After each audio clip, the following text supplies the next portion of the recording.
Lila had learned long ago that survival meant invisibility.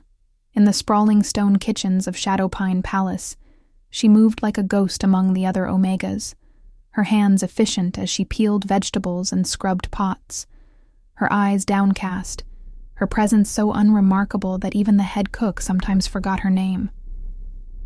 23 years of life had taught her that being forgotten was safer than being seen, that questions about her past invited suspicion, and that the strange connection she felt to Moonlight was something to hide rather than explore.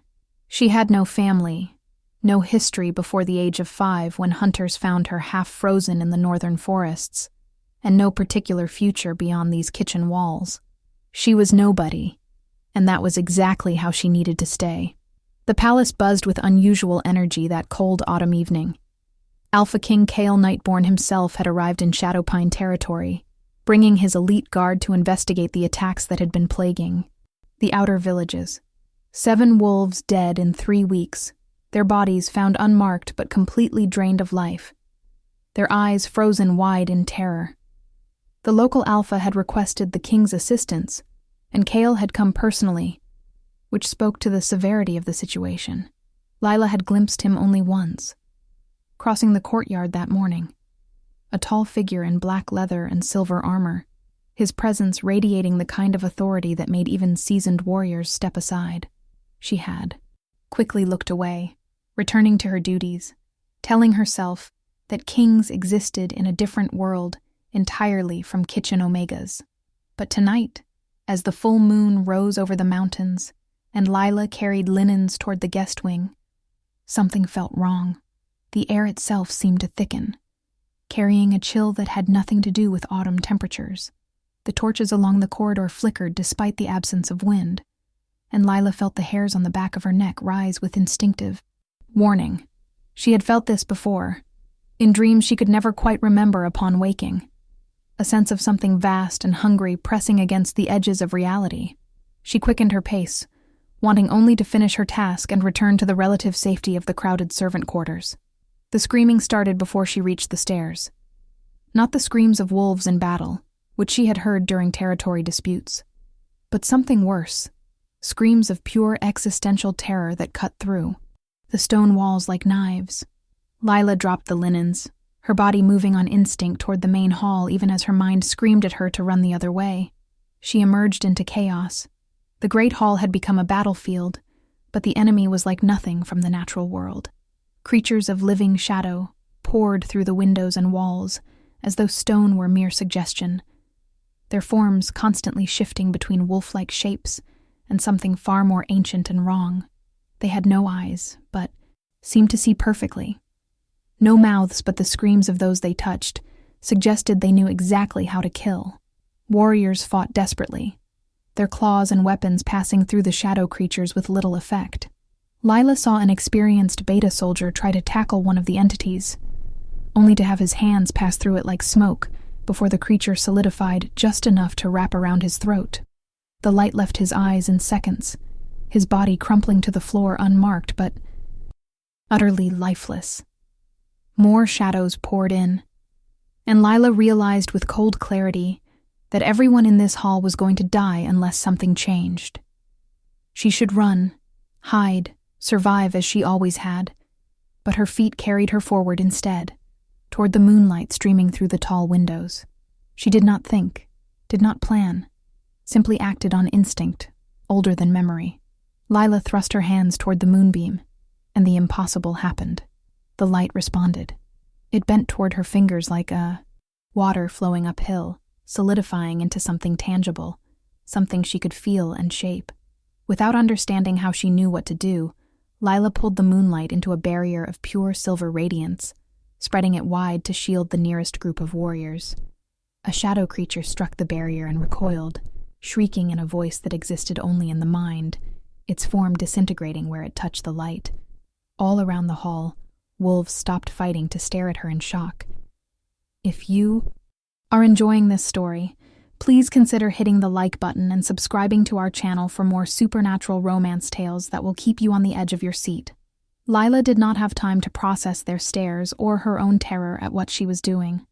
More creatures advanced, and she shaped the moonlight instinctively, forming it into blades and spears of radiance that she hurled with desperate accuracy.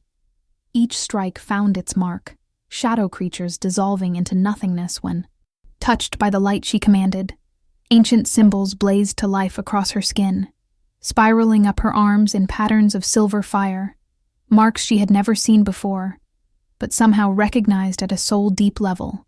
The moonlight sang through her veins, and for the first time in her remembered life, Lila felt complete, as though a missing piece of her soul had suddenly clicked into place.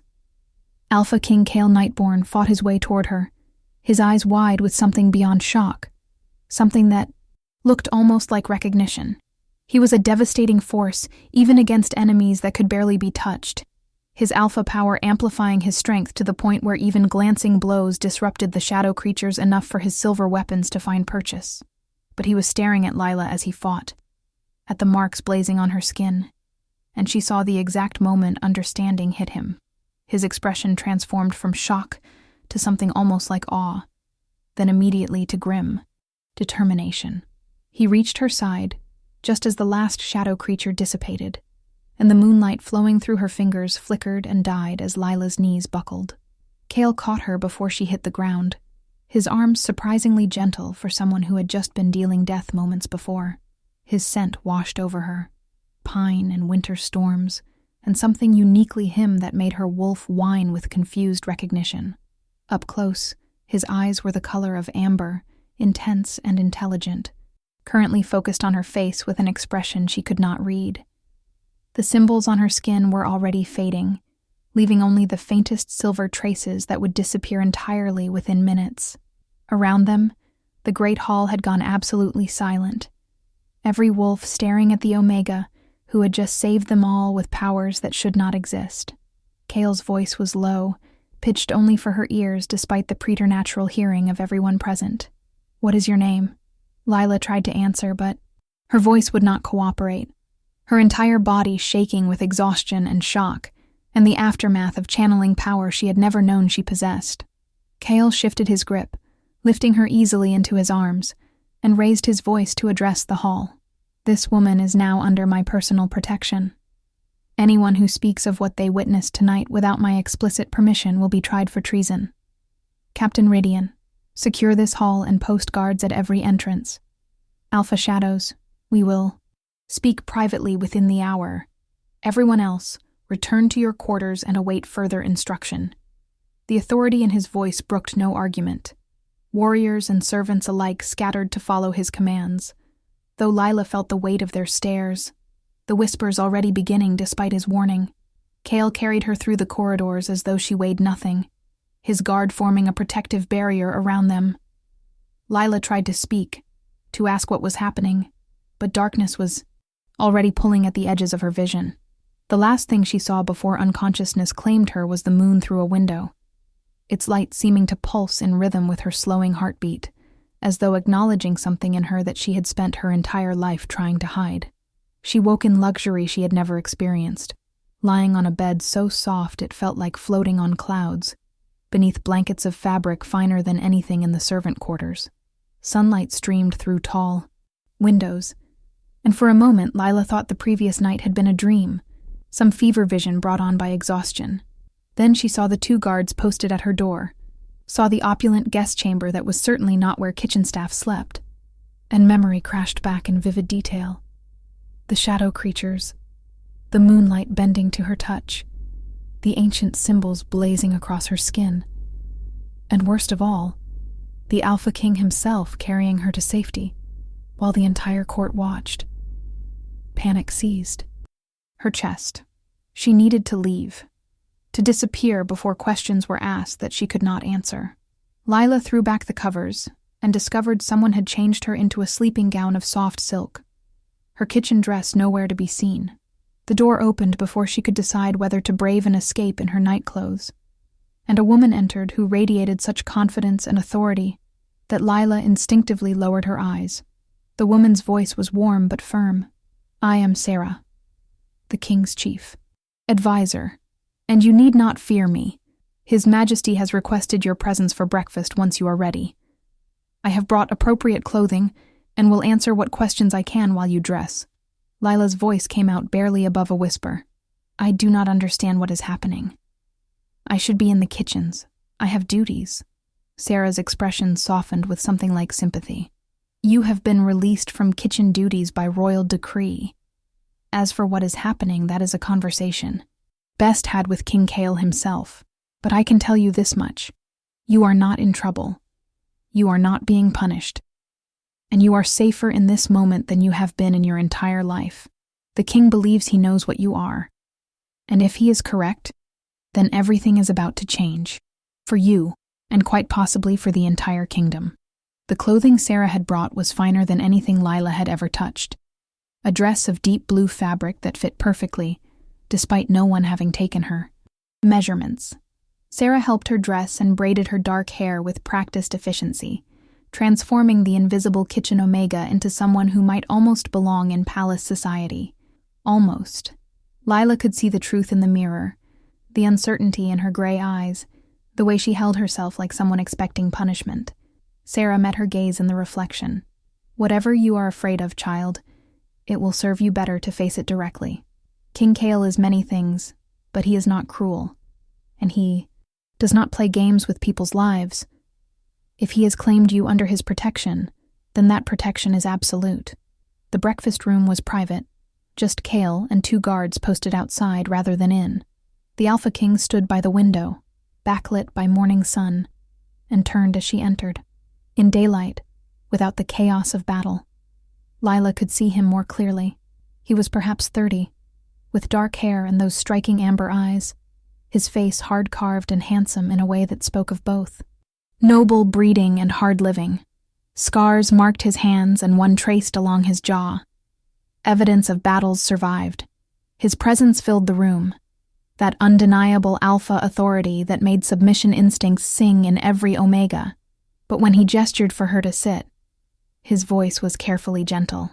"Please, eat. You used an enormous amount of energy last night, and you need to restore your strength." Lila sat because her knees were shaking, staring at the abundance of food before her. Fresh bread and honey, eggs cooked 3 different ways, fruit and cheese, and more than she would normally eat in a week. Kyle sat across from her and poured tea with his own hands, a gesture so unexpected from a king that she looked up in shock. His slight smile held no mockery. "I do not bite, Lila. That is your name, yes? Lila of Shadowpine?" She nodded, not trusting her voice. Kale continued, his tone matter-of-fact. "I need to ask you some questions, and I need you to answer them honestly, no matter how strange they may seem. First, what do you remember of your life before you came to Shadowpine?" The question she had been dreading for 18 years. Lila swallowed hard. "Nothing. I was found in the northern forests when I was 5 years old, half frozen. No memory of family, no idea how I got there. The healers said the trauma likely wiped my early memories. Alpha Shadows took pity and allowed me to stay. Assigned me to the kitchens when I was old enough to work." Kyle leaned forward, slightly. "And the connection to Moonlight? The ability to shape it? To use it as a weapon? When did that begin?" Lila felt her hands start to shake and clasped them in her lap. "I have always felt something when the moon is full. A pull, like it is calling to me, but I never did anything with it until last night. I did not know I could. I just acted on instinct when those creatures attacked." She expected him to call her a liar, to accuse her of hiding dangerous abilities. Instead, Kale's expression became something complex, a mixture of wonder and old grief. "Do you know what the symbols on your skin meant? The marks that appeared when you channeled the moonlight?" Lila shook her head. Kale stood and walked to a bookshelf, pulling down an ancient text bound in cracked leather. He opened it to a marked page and turned it to face her. The illustration showed a woman with marks identical to those that had blazed across Lila's skin, standing beside a wolf king, moonlight flowing from her hands to create a barrier around their kingdom. Kale's voice was quiet but intense. "This is from the oldest historical records we possess, documenting the founding of the werewolf kingdoms over 1,000 years ago. The woman in this image is a spirit heir, a direct descendant of the moon goddess herself. They were not merely symbolic or mythological, Lila. They were real, and they were essential. Spirit heirs maintained the balance between our physical world and the spirit realm, using their connection to Moonlight to keep barriers strong, to prevent creatures from the shadow realm from crossing over to hunt in our world. They ruled alongside the Alpha Kings, two powers working in harmony, temporal strength and spiritual protection. Lila stared at the image, at the marks that matched her own, and felt the world tilt. But that is mythology, old stories we tell children. Kyle shook his head slowly. The stories are based on truth. Truth that was deliberately buried. 300 years ago, there was a civil war, a brutal conflict between those who believed spirit heirs held too much power and those who defended them. The war ended with the massacre of the entire spirit heir bloodline, or so it was believed. Every man, woman, and child of that lineage was hunted down and killed. Without spirit heirs to maintain the barriers, the protections between our world and the shadow realm have been slowly degrading for 3 centuries. Those creatures that attacked last night are just the beginning. The barriers are failing, and without a spirit heir to restore them, our entire world will eventually be overrun. The implications crashed over Lila like a physical wave. You think I am a spirit heir. You think I am descended from this supposedly extinct bloodline. Kale met her eyes steadily. I do not think, Lila. I know. I have spent years studying the old texts, trying to find any solution to the barrier degradation. I know what the signs look like. What the manifestations of spirit, air power entail. What you did last night is impossible for anyone except a direct heir. The symbols, the way Moonlight responded to your touch, the effectiveness against shadow creatures, all of it matches the historical records perfectly. You are not just descended from spirit heirs. Given the strength of your power even untrained, I believe you are a direct heir. Possibly even the last surviving member of the royal spirit line. Lila pushed back from the table, her chair scraping loudly against stone. That is impossible. I am nobody. I am an Omega kitchen worker with no family and no past. I cannot be what you are describing. Kyle remained calm, though she saw understanding in his eyes. I know this is overwhelming. I know you have built a life around being invisible, around not drawing attention, but the truth does not care about our comfort. Your parents, whoever they were, hid you for a reason. Someone went to great lengths to make sure you survived, to place you somewhere remote where you might live unknown and unmolested. The question is why, and the answer I keep arriving at is that someone knew the spirit heir bloodline was being systematically destroyed and made sure at least one heir survived. Before Lila could respond, a knock at the door interrupted them. Captain Ridian entered at Kale's command, his expression grim. My king, we have a situation. News of last night's events has already spread beyond the palace despite your orders. Multiple reports of Omega with silver marks who destroyed shadow creatures are circulating through the territory. Worse, we intercepted a messenger raven this morning headed south toward the capital. Message encoded but clearly reporting on the incident. Someone in Shadowpine is feeding information to parties unknown, and now those parties know about her. He glanced at Lila with something like apology. Kale's expression went cold and hard. Timeline until this reaches wider. Circulation. Ridian grimaced. 2 days if we are lucky, possibly less. We should assume anyone who wanted the spirit heir bloodline destroyed the first time will learn of her existence very quickly. Kyle stood, decision clear in every line of his body. Prepare for immediate departure. We return to the capital today, and Lila comes with us under full royal protection. I want her guarded every moment. No one gets close without my explicit approval. And Ridian, begin deep background. Investigations on everyone with access to the palace last night. Our spy is someone trusted enough to be present, which means they are dangerous. If you are captivated by this tale of hidden heritage and forbidden power, make sure to leave a comment telling us what you think will happen next, and do not forget to subscribe so you never miss an update. Lila found her voice, though it came out stronger than she felt. You are asking me to trust you with my life based on old books and strange powers I do not understand. How do I know this is not some elaborate trap? How do I know you are not the one who wants me dead? It was a bold thing to say to an Alpha King, borderline suicidal, but Cale did not look offended. Instead, something like respect flickered across his face. You do not know, and you would be foolish to trust blindly. So let me give you the facts. If I wanted you dead, you would already be dead. If I wanted to use you for some nefarious purpose, I would not be. Explaining everything openly. What I want is to keep you alive and help you master your abilities, because I believe you are the key to solving a problem that threatens every werewolf in this kingdom. He moved closer, and Lila had to fight the urge to step back. Not from fear, but from the sheer intensity of his presence. But more than that, I need you to understand something. 23 years ago, I was 7 years old when my father hosted the last known spirit heir, a woman named Ilara, at our court. She had come seeking alliance, warning that enemies were moving against her family, begging for protection. My father refused. He believed the old alliances were better left in the past, that spirit heirs had no place in modern wolf politics. 3 days after she left our court, Ilara and her entire family were slaughtered. I was old enough to understand what my father's refusal meant, old enough to bear witness to the consequences of that decision. Kyle's voice dropped lower, raw, with old pain.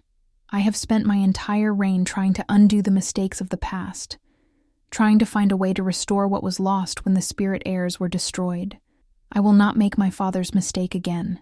If you are truly the last spirit heir, then I will spend every resource at my disposal keeping you alive, not because of what you can do for me, but because it is the right thing to do, because your bloodline deserves to survive, and because I have carried the guilt of that refusal for 23 years. The honesty in his words hit Lila harder than any command could have. She saw the truth in his eyes, the weight of old regrets and present determination. This was not a king playing political games.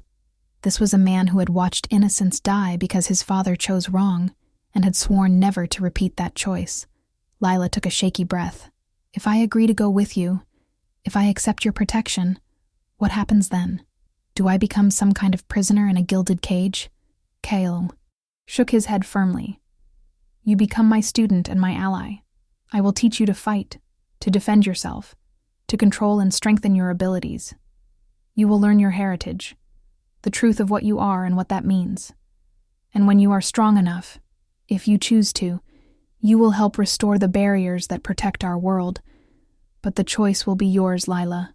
Always yours. The journey to the capital took 3 days of hard riding, Lila surrounded at all times by the king's elite guard. They traveled fast and stopped only briefly, as though Kyle expected pursuit at any moment. Lila rode beside him most of the way, and during the long hours in the saddle, he began to teach her. He spoke of spirit heir history, of the great queens who had shaped Moonlight into wonders, who had walked between worlds and negotiated with spirits, who had been both deeply powerful and deeply compassionate. He told her of the Civil War, of the political forces that had turned against the spirit heirs, of the massacre that had supposedly ended their line. And he told her of his own history, of growing up as a second son never expected to rule, of watching his older brother die of poison meant for their father, of taking the throne at 20 and discovering a court riddled with conspiracy and betrayal. He spoke of the attempt on his own life 2 years ago, poison in his wine that nearly killed him, an assassination plot he had never fully unraveled because the conspirators covered their tracks too well. Cale had learned to trust no one, to keep even his closest advisors at arm's length, to rule through strength and strategy rather than affection or alliance. But as he spoke, Lila saw the cracks in his armor, the loneliness of a man who could never fully relax, never truly believe anyone's loyalty. She understood that isolation in a way most could not, having spent years making herself invisible to survive. They were both alone in different ways, both shaped by loss and betrayal, both learning to navigate worlds that had tried to destroy them. An understanding grew between them during those 3 days, a connection that went beyond their respective roles, something neither of them acknowledged, but both felt. The capital city of Silverest rose from the valley like a crown of white stone and silver spires, beautiful and imposing in equal measure. The palace dominated the highest point, a fortress that had stood for 1,000 years, expanded and reinforced by generations of alpha kings. Lila felt very small as they rode through gates guarded by warriors whose armor alone probably cost more than she had earned in her entire life. The citizens who glimpsed their procession whispered and pointed, confused by the presence of an unknown woman riding beside their king under such heavy guard. Cale had given her a room in the royal wing itself, directly connected to his own quarters through a private corridor. The implications of such placement were obvious, and immediately sparked rumors among the palace staff. Was she the king's new mistress? A political hostage? Some important dignitary traveling in secret? The truth was simultaneously more mundane and more extraordinary. She was a student being kept close to her teacher, and a possible target being kept within the most secure location in the kingdom. But Lila heard the whispers anyway, and felt the weight of assumptions she could not correct. Her training began immediately. Each morning before dawn, Cale met her in a private courtyard reserved for the royal family, and there he taught her to fight. Not the formal combat training given to warriors, but practical, brutal techniques for survival. How to use an opponent's strength against them, how to target vulnerable points, how to escape holds and create opportunities for counterattack. Lila learned quickly, her omega size and speed becoming advantages when properly leveraged. Cale was a demanding teacher, pushing her hard, but never beyond what she could handle, always watching to ensure she was not injured beyond what would heal quickly. In the afternoons, he taught her about her spirit air abilities. They would sit in the Moonlight Gardens, a place designed centuries ago specifically for spirit air training, where moonlight pooled stronger than elsewhere even during the day. Cale had her practice reaching for the light, shaping it, learning to call it even when the moon was not full. Progress was slow and frustrating. Without the immediate threat of death that had triggered her initial manifestation, Lila struggled to connect with her power consistently. Some days she could barely make the moonlight flicker. Others, she could form simple constructs that lasted only seconds before dissolving. Cale never showed impatience with her struggles. He would sit beside her, his presence steady and grounding, talking her through breathing techniques and meditation practices drawn from the ancient spirit air texts he had studied for years. He told her that power based on emotion and instinct required not suppression, but understanding, that she needed to stop fearing what she was and embrace it fully. Easy to say, much harder to do when Lila had spent 18 years hiding every unusual aspect of herself. As weeks turned to months, Lila began to understand the complexity of her situation. Cale had been right about the danger. 3 separate assassination attempts were made on her life in the first 2 months alone, each thwarted by the guards or by Cale himself, who seemed to have an uncanny sense for when she was in danger. The attempts grew more sophisticated over time, suggesting intelligent planning rather than opportunistic violence. Someone desperately wanted her dead and had resources to make repeated attempts despite the palace's considerable security. Cale intensified both her training and the investigation into who was behind the attacks. Captain Ridian worked tirelessly to uncover the conspiracy, following threads of communication and money that led deeper into the noble houses than anyone wanted to admit. It became increasingly clear that the plot against Lila was not some isolated grudge, but part of something much larger. A continuation of the same forces that had destroyed the spirit heirs 300 years ago. Forces that apparently still existed within the kingdom's power structure. The evidence Ridian uncovered was damning. Several high-ranking nobles, families that had served the crown for generations, were implicated in both the historical massacre of the spirit heirs and the recent attempts on Lila's life. These were not fringe extremists, but pillars of wolf society, people whose ancestors had participated in the Civil War and who apparently believed that spirit heirs still represented a threat to their power and influence. The conspiracy went deep, with connections to influential pacts across the kingdom, all united by the belief that spirit heirs should remain extinct. When Cale presented her with Ridian's findings, Lila felt a cold fury she had never experienced before. These people had murdered her ancestors, had probably killed her parents, had stolen her heritage and her family, and were now trying to finish the job by killing her. The rage gave her focus. That evening in the Moonlight Gardens, she reached for her power with new determination, and for the first time since that night in Shadowpine, she felt it answer fully. Moonlight flowed to her hands, like liquid silver, solidifying into shapes she commanded with increasing precision. Kyle watched with something like pride as she formed barriers and weapons, as she held the construct steady for minutes instead of seconds. Over the following months, Lila's abilities grew exponentially. She learned to sense disturbances in the barrier between worlds, to feel where shadow creatures were trying to cross over. She could create wards of moonlight that lasted even after she stopped actively, channeling protective barriers that would alert her if breached. Most impressively, she discovered she could step partially into the spirit realm, existing in both worlds simultaneously, seeing and hearing things invisible to normal wolves. The ancient texts called it walking between, and it had been the rarest and most valued spirit heir ability, but power came with cost. The more Lila used her abilities, the more she felt the degradation of the world's barriers, the slow, inevitable decay that had been progressing for 3 centuries. She could sense shadow creatures gathering in the spirit realm, waiting for weak points to exploit, growing bolder as the barriers thinned. Without active spirit heir maintenance, the barriers would eventually fail completely, and when they did, the shadow creatures would pour through in numbers that no amount of conventional fighting could defeat.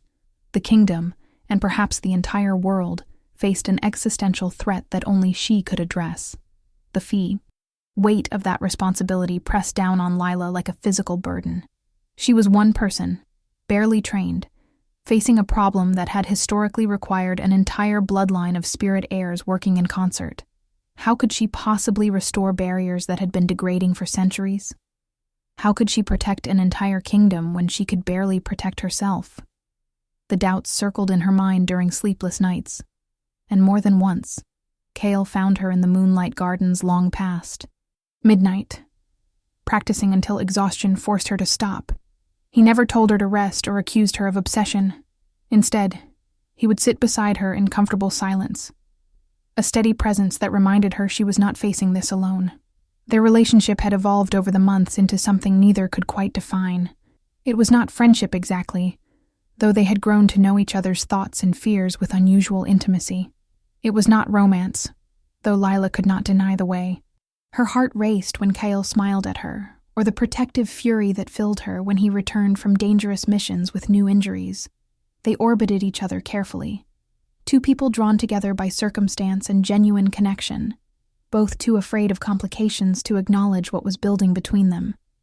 Make sure you are subscribed to our channel because the story is about to reach its most intense moments, and you will not want to miss what happens when Lila finally discovers the full truth about her parents.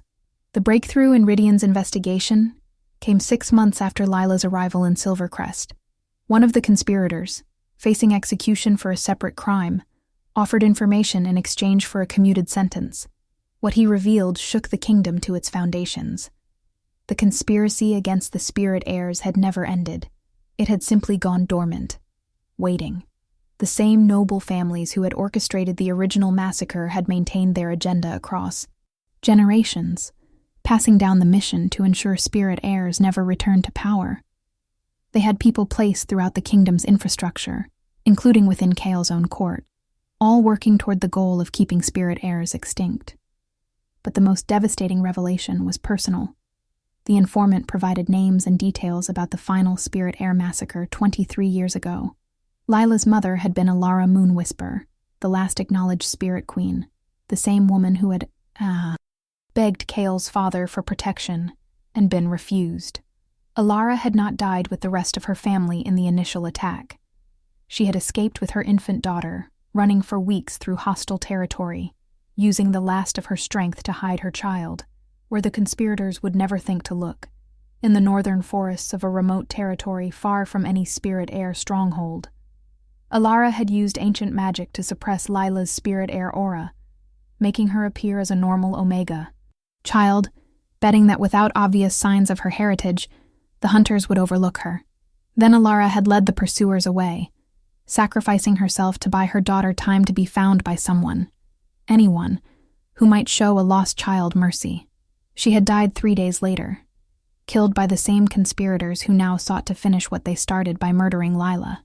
The informant even provided the names of Alara's killers, noble lords who still sat on the kingdom's high council, who smiled and offered counsel to Cale while secretly working to destroy everything he was trying to build. When Cale told her the truth, Lila felt something break and reform inside her. She had a mother who had loved her enough to die for her, a family who had been murdered for the crime of existing, a heritage stolen by people who still walked free and held power. The grief was overwhelming, but beneath it burned a fierce determination. Her mother had given everything to keep her alive, had trusted that Lila would survive to perhaps one day reclaim what had been lost. Lila would not let that sacrifice be meaningless. That night, she asked Kyle to take her to the barrier's weakest point, a place in the northern mountains where the veil between worlds had grown dangerously thin. Cale tried to argue that she was not ready, that her emotions were too raw, but Lila insisted. She needed to do this, needed to prove to herself and to her mother's memory that the spirit airline was not broken, that the sacrifice had not been in vain. Finally, Cale agreed, though he insisted on accompanying her personally, along with a full guard contingent. The weak point was obvious even to non-spirit heirs, a place where reality seemed thin and translucent, where sounds from the spirit realm bled through into the physical world. Shadow creatures prowled just on the other side of the barrier, visible as dark shapes pressing against the veil, testing for weaknesses. Lila could feel the wrongness of it, the way the barrier was stretched and fraying like ancient fabric worn too thin.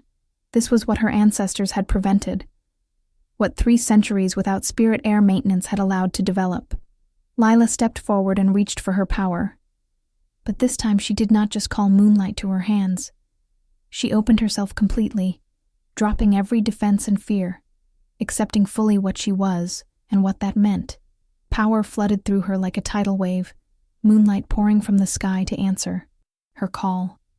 The symbols blazed across her skin, but now they covered her entire body, marking her as spirit air royalty, as the last daughter of an ancient line.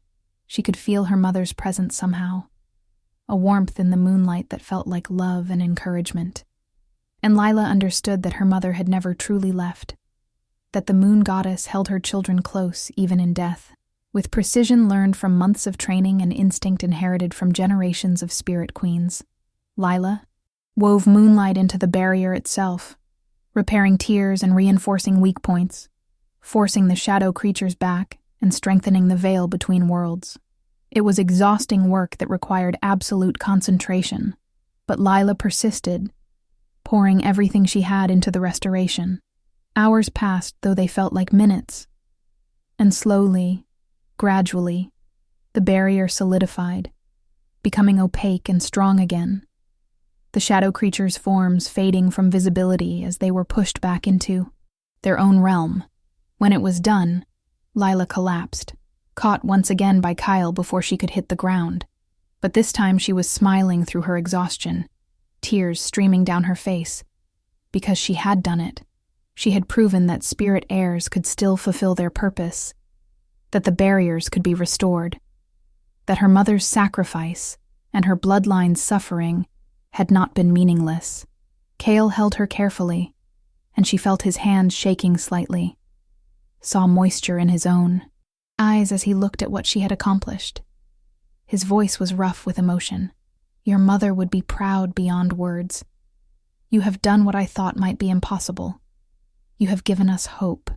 Lila leaned into his strength, too tired to maintain her usual careful distance. I could not have done it without you. You believed in me when I did not believe in myself. You gave me the knowledge and training I needed. You kept me alive long enough to become what I needed to be. Kyle's arms tightened around her, and for a long moment, they simply held each other. 2 people who had been alone for so long, finally admitting that they did not have to be anymore. The political fallout from the conspiracy's exposure was massive. Cale moved against the implicated nobles with ruthless efficiency, arresting high council members and stripping titles from families that had held them for centuries. The trials were public and thorough, the evidence of their crimes laid bare for all to see. Some conspirators fled, others fought and were killed resisting arrest, but most were captured and faced justice for their roles in both the historical massacre and the recent attempts on Lila's life. It sent shockwaves through Wolf society, forcing a reckoning with uncomfortable truths about their history and the price of the Civil War. But Cale did not stop at punishment. He used the crisis to push through reforms that had been politically impossible before. Laws protecting spirit heirs were reinstated and strengthened, with severe penalties for anyone who threatened them.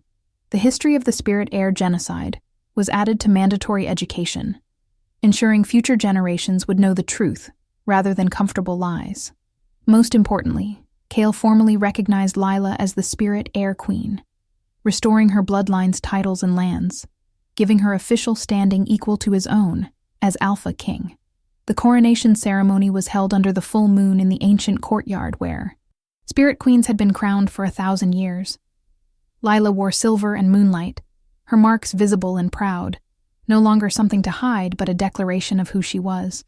Representatives from every pack in the kingdom attended, bearing witness as Cale himself placed the spirit crown on her head, a circlet of silver that had not been worn in 300 years. When she stood to address the gathering, Lila spoke of healing and moving forward, of honoring the past while building a better future, of the responsibility they all shared to protect their world and each other. But after the public ceremony, after the feasting and celebrations, Kyle found her alone in the Moonlight Gardens where so much of her training had occurred. He was still in his ceremonial armor, and Lila was still wearing her crown, and for a moment, they simply looked at each other, two people who had been dancing around their feelings for months. Kyle spoke first, his voice uncharacteristically uncertain. "I need to tell you something, and I need you to hear it without any political pressure or sense of obligation. Can you do that?" Lila nodded, her heart already racing because she knew what was coming, and had been both hoping for and dreading this conversation. Cale continued, "When I first saw you channel Moonlight and Shadowpine, I saw you as a solution to a problem, a key to restoring the barriers and fixing centuries of damage. I told myself that protecting you was about duty and righting, historical wrongs. But somewhere along the way, that changed.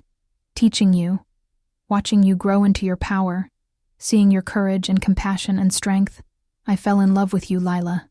Not with what you can do or what you represent, but with who you are."